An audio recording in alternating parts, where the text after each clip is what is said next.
So, first step first is, yes, this is a mandatory part of your ST3 curriculum portfolio, so it has to be done. The good news is that there's not really a way that you can fail the assessment. So first things first is just take a deep breath and relax by actually engaging with the process and doing it honestly so that you do appropriately assess your own prescribing and find errors, which there will be. You will pass. So it's fine. Just have a deep breath. Music to my ears. So that's a sort of a good place to start, I think. Right, so first thing you need to do is identify your 50 prescriptions. So they should be the last 50 prescriptions you've done. They have to cover a wide range of ages and the extremities of both. So if you have a run of 50 prescriptions where all you're seeing is people between 30 and 70 and just prescribing amoxicillin for whatever reason, it's not really appropriate. And the RCGP does say that you shouldn't retrospectively choose a date range. It should be your last 50 prescriptions. So if you feel like your last 50 doesn't actually cover that broad range of patients, then you're probably best off delaying it by a week or two rather than just rolling with it. Because if you just roll with it and they say, well, you haven't done any prescribing for anyone under 2 or over 80, for example, they may say, well, you just need to repeat the whole thing over again anyway because it's not a valid sample. So the important thing is... And I think that's an interesting point to raise then, where you actually pitch this within your training year. So actually, from what you're saying, if you do this over, say, the winter months, where naturally you're going to see a lot more, do I need an antibiotic, doc? That actually that's going to skew you. Is that what they're sort of saying from that perspective? Yeah, so it should cover a wide range of different prescriptions as well. So yes, obviously in the winter you're more likely to be seeing LRTIs for whatever reason. Obviously, if you did a run of 50 LRTIs in one go, then that would probably be a highlight that either your practice is not using you appropriately or you're probably overdiagnosing LRTIs. There's always two sides to a story. I can see that. So, if it turns out that your last 50 prescriptions were all amoxicillin, then that probably is a talking point in itself, but probably also not the point of this assessment. So the practice manager where I am very kindly ran the reports on System 1 to just pull off my last 50 prescriptions. I'm sure wherever you happen to be, either the practice manager or an admin assistant can do it. There is guidance on the RCGP website, and that link there that's on this page takes you to the RCGP website, which if you see any link at any point in this presentation, it all just takes you to the same web page because that's where all of the resources are. Gotcha. That's good to know. There is a specific section on how to run the searches if no one in your practice is able to do it and you need to do it yourself. Okay. Sounds like I need to do another video on that. So yeah, anyway. So then, once you've got your list of 50 prescriptions, there is a specific spreadsheet that you have to populate with this information. Now, again, where that link is, it will take you to the RCGP website about the prescribing assessment, and one of those sections is called How to Search for the Prescription Items. On there, where these arrows are pointing, you can see there's 3 different versions of the prescribing assessment spreadsheet. Now, I've used EMIS once or twice at different practices, wasn't a huge fan. System 1 is the one I've used as a majority, and that's the one I'm most familiar with, and that's the one that I did my prescribing assessment on. Vision, I'll be honest, I've never seen anywhere. I don't know if you have, Dave. No, I'm predominantly, as anyone who's a fan of the channel, predominantly System 1. I have my practice previously was EMIS. I'm aware of some that have used Vision, but the market share is predominantly between EMIS and System 1. So yeah. So you just need to make sure you're getting the right spreadsheet ultimately. I think it probably doesn't make a huge amount of difference, but it would be very frustrating to get 40 out of 50 down and suddenly discover that for some reason it's not transcribable between System 1 and EMIS, for example. So just make sure you're downloading the right Excel spreadsheet for the right software that you are using. Gotcha. Makes sense. So step 4 has been a bit deceitful because I think step 4 actually consists of 5 or 6 sub steps. And that's why we called you on. So yeah. So yeah, I may say, this is a 6-step process, but step 4 is about 6 steps in itself. So when you first open the spreadsheet, you will be bombarded with what looks like a Herculean task of filling it out because it just looks a bit confusing. But once you actually wrap your head around what it is they're asking you, then actually it's not too bad. It just takes a minute to kind of orientate yourself within the spreadsheet. Basically, in the spreadsheet, there's 2 books. There's the trainer review book and the trainee book. Now, obviously, as the person doing the prescribing assessment, as the trainee, you need to fill out the trainee book. You can tell them apart because the trainee book has got 50 sections for prescribing assessments, whereas the trainer review has only got 20. So if you're looking at something that's only got 20 data lines, you're on the wrong one. You need to be on the one that's got 50. Okay. Now, there's lots of different types and ways they want you to assess your prescribing, and the most helpful thing to do is to get 2 other files from this RCGP website. The first is this one, GP training prescribing checklist / types of errors, and the second one is the examples of prescribing error and suboptimal prescribing, because as we will now see, they will talk you through exactly what it is that they want you to review for each prescription. So for each of the 50 prescriptions, it will ask you to consider these 6 different types of prescribing areas, plus also whether you feel the prescribing is good, in inverted commas. What I used as my kind of definition of good prescribing was as if I couldn't identify any issues in the other 6 areas. So, if I was happy that on my review of my prescribing, I'd prescribed the right drug at the right dose with the right instructions, an appropriate follow-up plan, documented well, and planned a review, then I would say that was good prescribing. If in retrospect, I'd noticed that I had failed to document that I'd talked about constipation with codeine, for example. Yep. Then I might say, okay, documentation wasn't great, therefore that was a suboptimal prescribing event, therefore I can't call it good prescribing. Gotcha. What did you find with yours? Was there one that sort of struck through? The most common one, so the reason that kind of codeine and constipation sprung to mind is because I think the most common thing I was finding is that it's documenting about side effects of medications was my most common letdown. Obviously, everyone's will be slightly different. And as we said briefly before, if all 50 of prescriptions are amoxicillin, then there's probably going to be the wrong drug with the wrong follow-up at some points in there as well. Yeah, absolutely.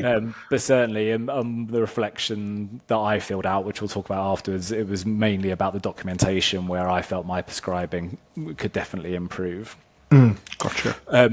This screenshot on the right of the screen is just a bit more information about what to consider in each of those 6 areas.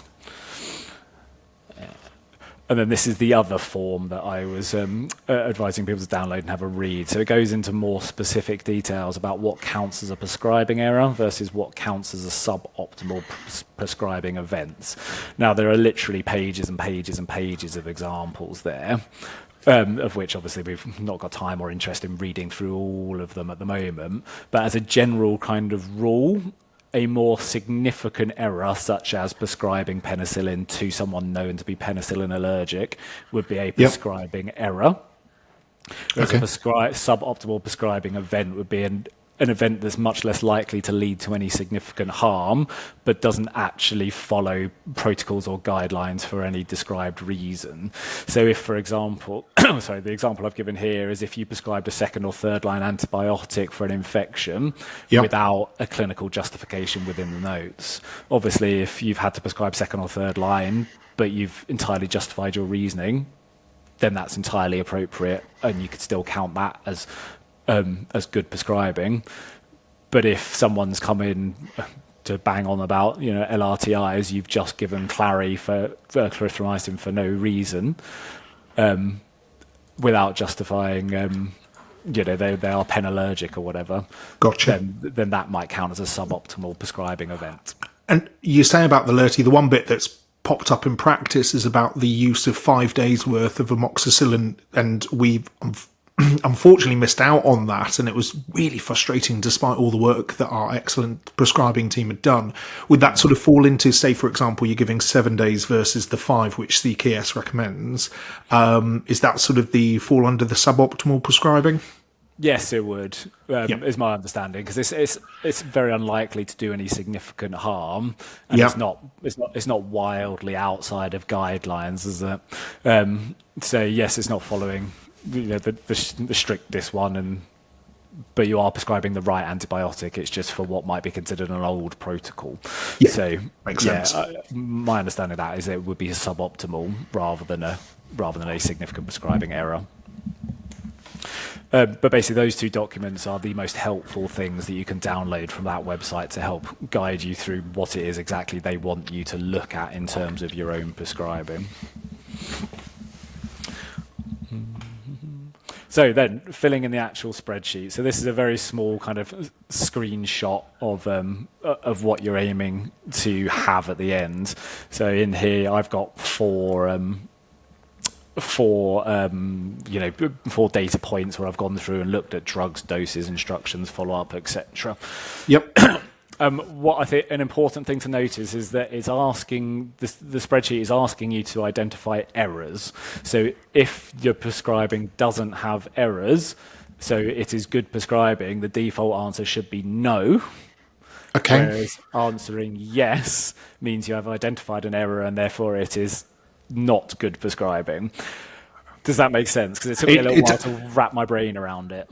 So if you're happy with it, you're saying you're answering negative. So like it's, there are no errors. There's no, you correct dose. No. And then, so if all of them are no, it's a good, that makes sense. Go with Exactly. that. That's a really good point.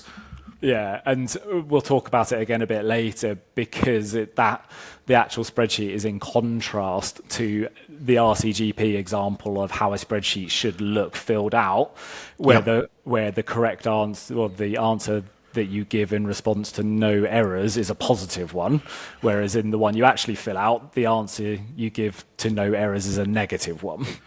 Right. I know. Well, I'm glad to have you on. Let's put it like that. So. And just embarrassingly, earlier today when I was going through this presentation before talking to you, Dave, I've noticed that actually if you look on the first data line for my one that I've taken a picture of, I've identified a suboptimal prescribing event for whatever the drug was, but then accidentally said it still ticks yes, good prescribing, when really that should be a no by my own rules.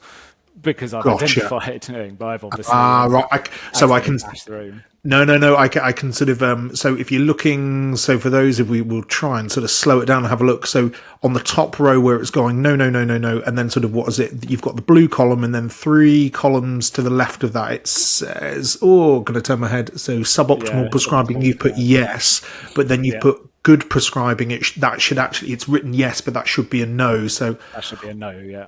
Oh my word. Yeah, that is confusing. But yes, I get your point that you're probably in where your brain's set. Well, thank you for your honesty. Really appreciate it. So, but I can see then on the column below that, or the row below that, that you've got no across the board. So when you hit the good prescribing, you've legitimately hit yes. Same with the next row. And then on the final one, you've highlighted a couple of issues there. And so you've put no as the sort of the good prescribing. Brilliant. Yeah, makes sense. Thank you so much for that. Yeah. And then there's those 3 columns beyond the good prescribing where it wants you to use those. So they're free text entries, whereas the the yes and no of all the previous columns are you can only select yes or no from a drop-down menu, whereas the description of prescribing issues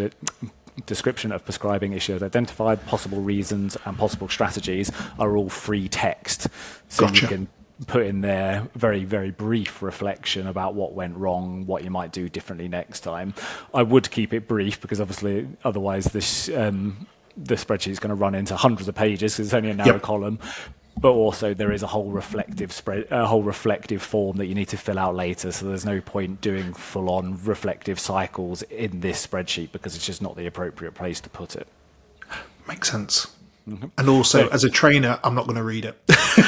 to be very, very blunt, if it's sort of with that, it's going to look horrible if it's a large text, and you're just going to, unless you've got a very diligent trainer, I think they'll just skip over it. Sorry, that's me being a bit flippant. Sorry, please carry on.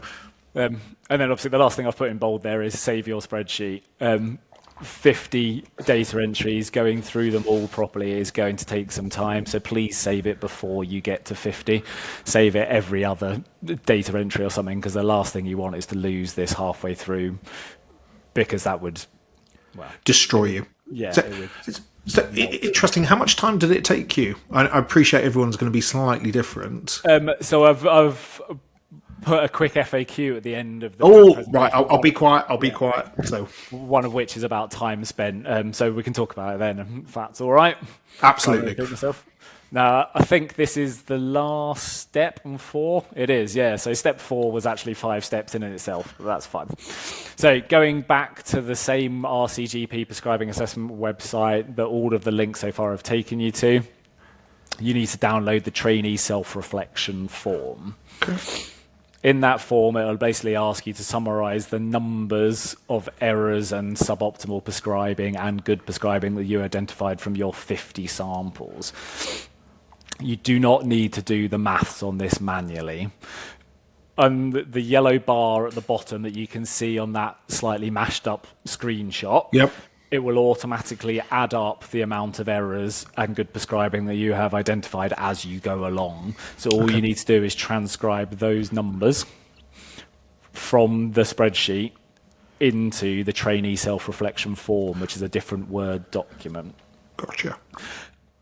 Excuse me. And as I've said there before, one of the only 2 ways you can fail this assessment is by finding 0 errors.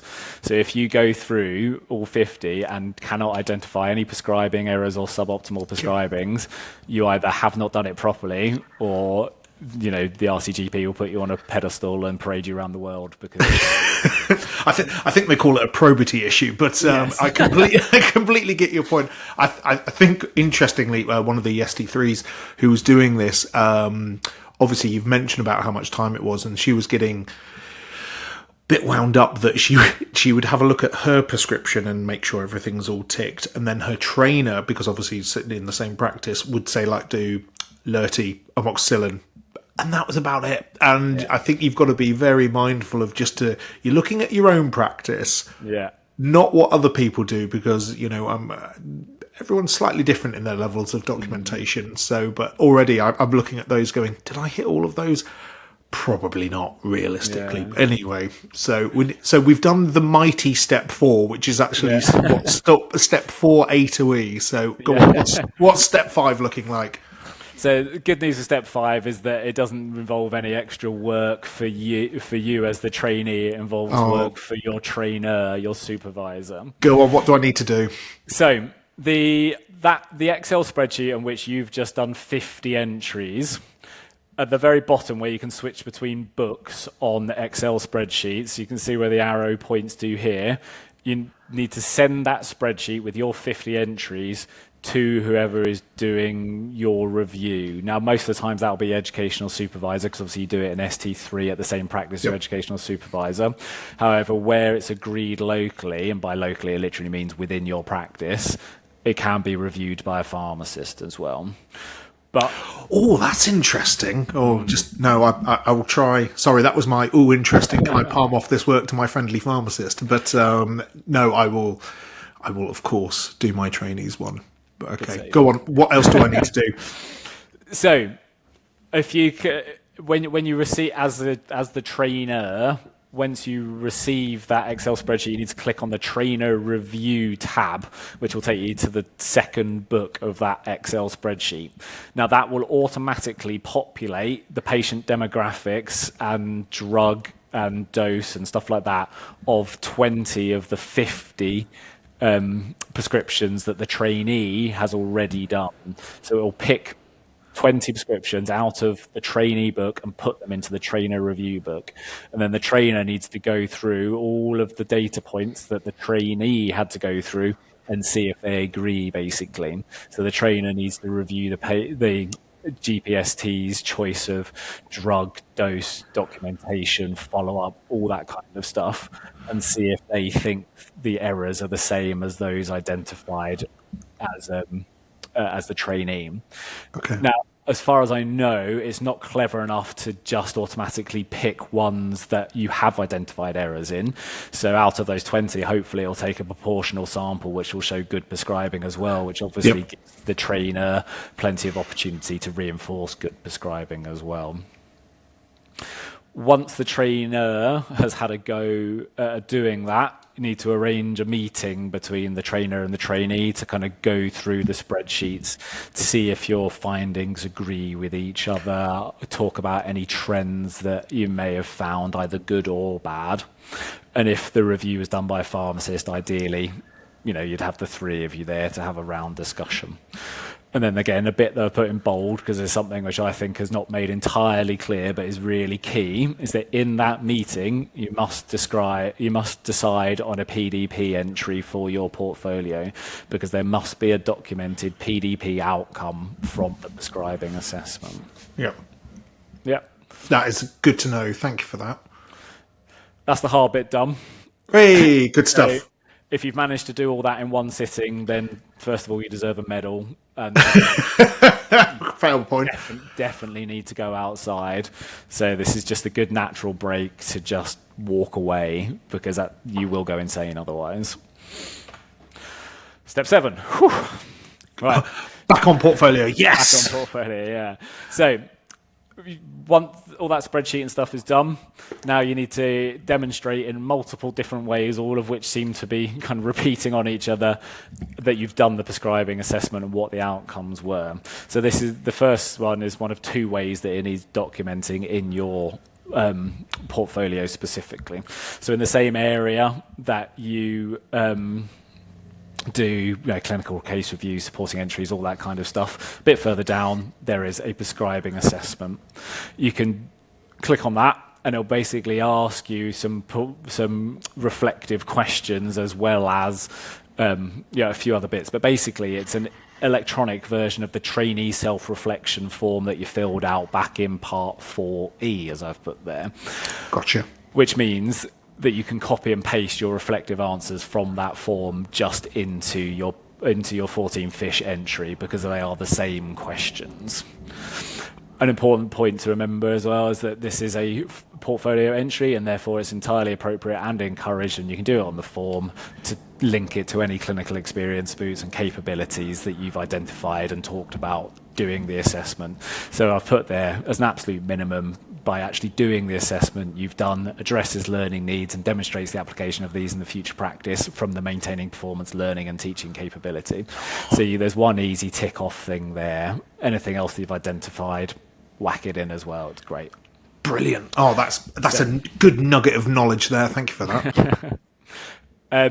Then, once you've put all the information in that form, you need to attach several things. So at the bottom of all the 14 fish entries, you can attach specific files. Yep. So you need to attach certain things to that prescribing assessment on 14 fish. So you have to anonymize the spreadsheet. Now, on the spreadsheet that you downloaded, there is instructions on how to do this, which personally I think are extremely bizarre, but I've just done what the spreadsheet says, because the spreadsheet says to anonymize it, you must delete the patient's ages. Okay. Yeah, okay. But you're leaving on their patient the patient reference numbers. So, it wants an NHS number for each patient, but you delete the age. But it feels a bit odd to me, but this is explicitly what they've said. This says delete columns B2 to B51 or whatever it is, which is the column of ages. So that's what I've done, because that's what it says to do. It feels a bit odd to me. That's what they've asked for. And we'll talk about it again a bit later in the FAQs, but that also means that your finished form does not, for another reason, does not look quite like the form that they put on the RCGP prescribing website as what a model form should look like. But we'll talk about that again in more details in a minute, if that's all right. Absolutely. So anyway, you need to upload the anonymized spreadsheet, that's got your data points and your educational supervisor's data points on. You need to upload the trainee self-reflection form, and then the GP supervisor prescribing assessment form. Ooh, I don't think we talked about that in step 5, did we? Sorry. So on the RCGP website, your educational supervisor or the pharmacist, whoever's done the review, will need to go there and download a form called the GP supervisor prescribing assessment form, which contains basically summaries of their assessment of your prescribing. So again, it will ask them to identify how many prescribing errors, how many suboptimal prescribing events, any trends identified, and then comment on the validity of your data. So does it include a wide range of ages? Does it include a wide range of drugs? Are you a safe prescriber in their views? Have you ticked off the RCGP definitions of a good prescriber? So that they'll need to do that when they're reviewing your when they're reviewing your spreadsheet. Sorry, I forgot to mention that. It's quite a core step. But obviously, once they've done it, that then needs attaching and uploading to your portfolio as well. Yep. More work for me. I can deal with that. That's fine. This gets complicated, doesn't it? Yeah, no. Okay. That's why I invited you on. I was just like, if someone else has done this, then absolutely great. Right. And then you need to create the PDP entry in your portfolio. So the PDP that was agreed at your meeting with the educational supervisor and the pharmacist, if appropriate, needs to be recorded on your portfolio. So if you're doing this in the first half of ST3, it's a bit simpler because you can create the PDP at your interim ESR. Which makes it easier to put on. If, like me, you're doing it in the second half of ST3 and therefore after your interim ESR, to put a new PDP on, there's this tiny little link down there where you can see I've stuck an arrow to about manually adding a new agreed PDP, and you'll have to click and go through that. Otherwise, there's no easy way to just kind of add a new PDP if it's after your ESR. So I can see on there, so you set your PDP as to physically do the prescribing thing, and you've set that as goal 2 and that's done. And then, but you've got to do a separate PDP as the fallout from your meeting saying, off the back of this, I learned to do, as you say, better documentation of common side effects of the medication, for example. Exactly, And then, that makes sense. And I think that's almost verbatim what mine says, but yeah. Fair enough. Yeah, there we go. Like yeah, exactly. So yeah, as I say, this shouldn't be any more than a couple of minutes work because it should be the PDP that was agreed in the educational supervisor meeting anyway. So that's why it was important. I put it in bold to make sure you've had that discussion, had that agreement, and then it's literally just typing out a few sentences about how you're going to document that you've met that PDP. Yeah, makes sense. More stuff on 14 Fish. So on the educational assessments part of 14 Fish, which is obviously below where we put in the case-based, not the case-based discussions, the portfolio entries and stuff, there's this prescribing assessment form. So that is like a CBD. It's a form that you as the trainee cannot fill out, but it's one you need to actively send to whoever has done the assessment, be that either your educational supervisor or the pharmacist. Now, hopefully, this should not be very much work for them and therefore shouldn't present an issue, because the questions on that, my understanding, are very, very similar to the questions on the GP supervisor reflection form that they've already filled out for step 5. So they can just copy and paste their answers from that into the prescribing assessment form. That is it. Hey, good stuff. Yeah, so once all the portfolio entries are done, once you've sent off your a spreadsheet, all that kind of stuff, you're done. Technically, it's a bigger challenge than it needs to be, but there it is. We just roll with it, Pine. So the very few quick questions, which I thought were obvious ones, which I thought would come up. So there's just a few slides of this, which we can go through really quickly. Basically, when should I do it? RCGP say ideally first half of ST3, but as long as it's done before ARCP, it's all fine. I personally did it second half of ST3 because I focused on the exams for first half. It's whatever works best for you in however you're planning ST3 year. how many errors you expected to find. So there is some quite interesting background information on the RCGP website if you want to go and read it about the studies that this prescribing assessment is based on. But basically it comes down to that on a much larger scale of studies that they've done on GP registrars, the kind of average prescribing error rate is around 9%. And then the suboptimal prescribing is around 35%. So it would not be unreasonable for you to be finding some kind of error in almost 50% of your prescribing. But there is no upper threshold at which you will fail this. As long as you can identify and appropriately reflect on the mistakes or suboptimal prescribing events that you have identified, it's not an issue. And I think you're much less likely to be hauled over the coals for finding 50 errors than you are for finding none. So, as you say, it's sort of going right the way back to duties of a doctor and sort of being reflective of your own practice. And you're never going to get it right, but actually, can you identify where you're going wrong? Which is why these things, even though it's clearly a lot of work, is valuable to do. Yeah. Absolutely. And it's frustrating to do because it feels a bit boring and repetitive. But I can well imagine. I entirely agree that actually there is a lot of value in the assessment just because it makes you have a look with a cold hard eye at your own habits. And we talked about earlier about maybe a more experienced GP literally just writes LRTI, amoxicillin, and that's it. But actually to get to that point of confidence, I think you need to know the long routes before you can find the shortcuts and still be confident in your practice. Absolutely.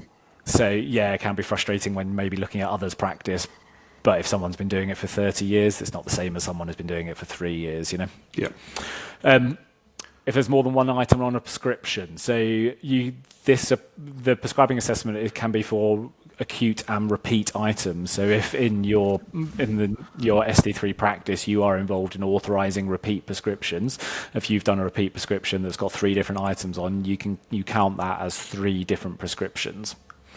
So you don't need to do 50 different people, you need to do 50 different items. Oh, that's good to know.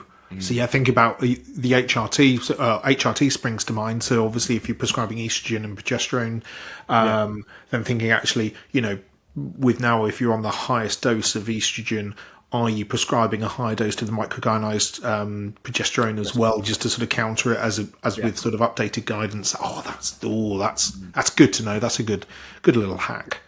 Yeah, and often it means that you don't need to go as far back in time to find those 50 items because it's very common for repeat prescriptions to have 3 or 4 items on, isn't it? So absolutely. It does narrow the window down somewhat.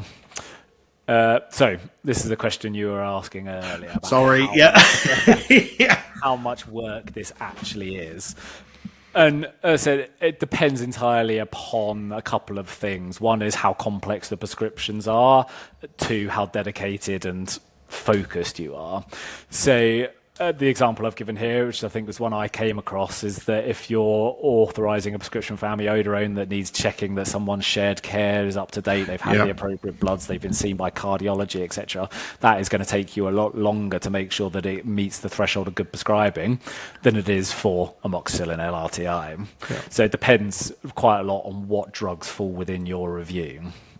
The second point is how focused you are. So I did the 50 over probably 2 sittings where I didn't come and sit in my consultation room. I went and sat in the kind of admin area and chatted and drunk tea and was generally procrastinated. So I reckon it probably took around 6 hours.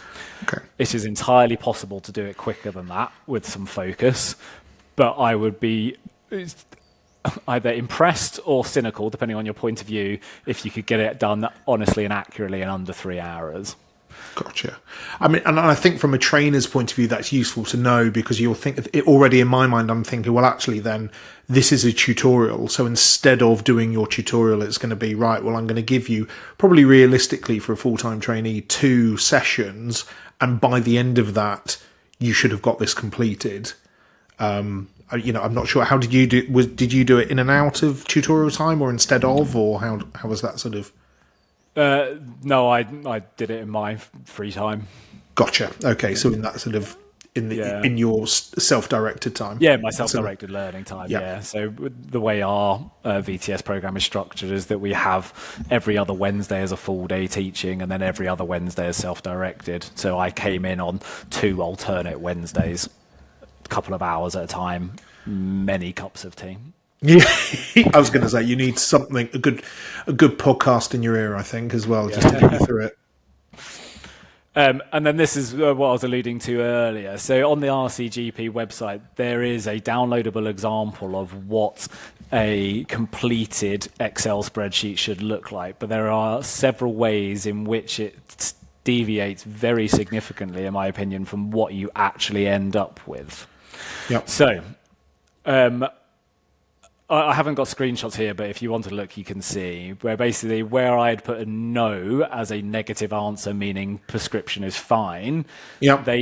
Their answer would say all correct or something positive. Whereas you cannot enter all correct because you can only select from a yes/no drop-down menu. Gotcha. So their example has basically got yes or all correct all the way across it as examples of good prescribing, whereas your form that you submit will have no good prescribing all the way across it. Another way it differs is that their example has only got one text box as the final column for free text entries, and then they've used some of the boxes for the prescribing errors and suboptimal prescribing events to do some reflections in those spaces, not at the end. And then finally, they've described it on their website as the anonymized example form, but they still have all of the patient ages on, which is what they tell you to do to anonymize it before you upload it to your portfolio. Okay, so some big differences from that point. Okay. So the column that is missing from the example form is a column on the actual form that basically just says user issuing prescription. Now, as you're reviewing your own prescriptions, the user issuing prescription should always be yourself, the trainee. Gotcha. Which made no sense to me why that column was on the form in the first place, but also deleting that form goes absolutely no way to anonymizing the spreadsheet in any way. Okay. Makes perfect sense. Yeah, I've got absolutely no insights as to how that's come about or why, I'm afraid. It's just, it just looks like that. Don't know why. Okay. And we'll just smile and nod and do our best to get everyone through this. Exactly, so they were just the kind of selected highlights of the frequently asked questions page off the RCGP website, and a few that I thought were inevitably going to be asked. If you want to read the whole thing, which has got sections for trainees and for trainers, then you can download the FAQs off their website and have a read through that as well. Fantastic. And breathe. And breathe. Deep breath. That was amazing. Andy, thank you so much for sharing that. I've got a copy of the PowerPoint. Are you happy if we sort of share it around everyone, or absolutely, up to you? Fantastic. Thank you very much for that. So I have to thank as well the phenomenal Dr. Tara George, who put us in touch, who keen watchers may know from obviously the Bedside Reading podcast and also the GP 5T9, I believe it's now. So if you're a GP trainer, I would strongly recommend you hook up to that. Not only because Dr. Tara George is phenomenal, but you may see this ugly mug presenting on that as well. But I would be remiss to... meant me, not you. So anyway, so it would be rude of me not to ask her. Like, is she, as I imagine, she's a pretty formidable and phenomenal trainer. Is that sort of bearing fruit your end, or? Yeah, she's great. My portfolio is always shiny. I've never had so much as a raised eyebrow at either ESR or ARCP. She's really good to work with. She's very experienced, knows exactly what's needed, and has a firm hand on the tiller, and she's great. I'm a big fan. Excellent. And podcast-wise, are you an avid weekly listener, or I'll leave it to your own moral compass how you answer this one? I'm not, I'm afraid. Oh, wow, he went truthful. Well, My, no probity issue from that point. my bedside reading tends to be a lot more on the trash end of the spectrum than Tara's Lovely. would be. So I keep myself to myself from that point of view. Yeah. Excellent, excellent. Well, I admire your honesty. I mean, admittedly, I do not know how she reads so many books. I follow her on multiple social media, and she'll put this pile of books that she's read in a month, and I'm just like, how are you doing that? You're absolutely impressed. Anyway, Andy, thank you so much for sharing your time, expertise. I feel sorry for my trainee because there is no way she's going to get away without doing this properly. We'll leave a load of links below on this video just so that we'll get access to we'll signpost you to the RCGP website so you can access all of those and you know how to manipulate the Excel spreadsheet and get the best out of it. We'll put a link to the presentation as well, just so that you've got access to it as well. Andy, very, very best of luck in your future career as you finish off your ST3. I believe you've sort of nailed some frailty sort of work, which is right up your street. Is that correct? Yeah, that's the kind of stuff I really like. So before getting into GP, I worked for a couple of years in geriatrics and worked as a geriatric registrar. I like old people and they have the best stories, so that's what I'm going to go and do. You know what? Fair play. Completely agree with you on that one. Right. Well, thank you all very much for watching. Hope you found that useful. Andy, thank you so much for your time and have a great afternoon.